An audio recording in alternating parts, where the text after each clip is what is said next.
Kabayan, na-curious ako dito. Deep cleansing para sa paa? Kaya naman nung nakita ko to sa merkado, kinuha ko to. Masubukan nga. Simulan natin gamitin ang deep cleansing ginger extract. Unahin ko nang subukan sa paa ni Raymond. Mas maganda nga pala ang paa ni Raymond kaysa sa akin.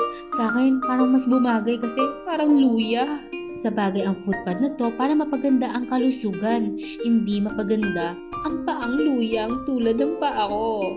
Ang paa nga pala ni Raymond parang porselana, mamula-mula tapos maputi kahit hindi bulinisan, mukhang malinis. At sa likodan nga pala ng pakete makikita at nakasulat kung paano gamitin. Dito nakasad ang elements, precautions, features, and instruction. At sa baba naman makikita kung paano gamitin. Nakikita niyo ba yung mga larawan na yan? Yung una, pangalawa, pangatlo at pang-apat. At sa 5 pares, 750 dirhams lang siya. Binuksan ko na nga siya at ito na yung laman niya.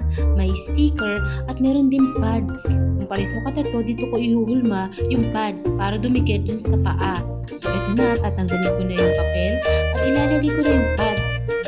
Dapat maayos ang pagkakalapat para paglagay natin sa talampakan, maayos siya at hindi matatanggal. Ito na, at ilalagay ko na sa talampakan ni Raymond. Natatawa nga ako kasi walang kaalam-alam to natutulog na to, nilalagyan ko siya ng ganito.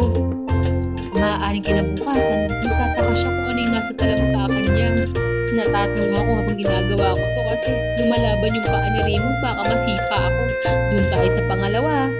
Siyempre, same procedure, tatanggalin natin yung papel, lalapad natin yung pads at ilalagay naman sa kabilang talampakan ni Raymond. At dahil tapos na siya, ako naman! Sa mga oras to, syempre para sa akin naman. At hindi ako natatakot kasi sarili kong paa. Parang nasa wrestling ako habang nilalagay ko itong mga to. Nakikipagbakbakan sa mga paa ni Raymond. Sipa sa kaliwa, sipa sa kanan, sipa sa harapan at likodan. And wow, kailangan ko sundan. Ulit lang ang proseso, yung paglagay ng pads, pagdikit ng pads sa paa, talampakan, diba?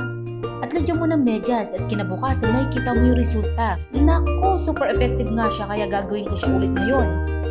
At si Raymond dahil hindi niya alam, tulog na naman siyang nilalagyan ko. Same procedure. Medyo mahirap nga lang ilagay kay Raymond kasi may pagkalahing kabayo to. Eh di wow, pwede na ako maging model ng... Alam mo na, maging model ng paa at talampakan ni Raymond. Ginhawa matid ang dulot ng foot pads. Lahing kabayo baka mo, abay, tulog mantika, parang pusang mamatulog. Biruin mo yun, tinaas ko na yung kalahati ng katawan niya, di pa rin gising, eh wow. So ako naman, syempre hindi ako papahuli. Mas mapapasarap ang tulog ko nito, kaya naman pala sobrang himbing na ng tulog ni Raymond. Susunod yung pangkalyo naman ang kukunin ko, at saka yung pangpaganda ng paa, katulad ng kay Raymond. Tignan mo yung paa ko. Diba, Happy Pete? Tignan mo yung paa ni Raymond. Wow! Inggit ako, match! Paa. Paa mo'y nakakasilaw. Kaya ikaw kabayan, subukan mo na. Huwag kang magpapahuli.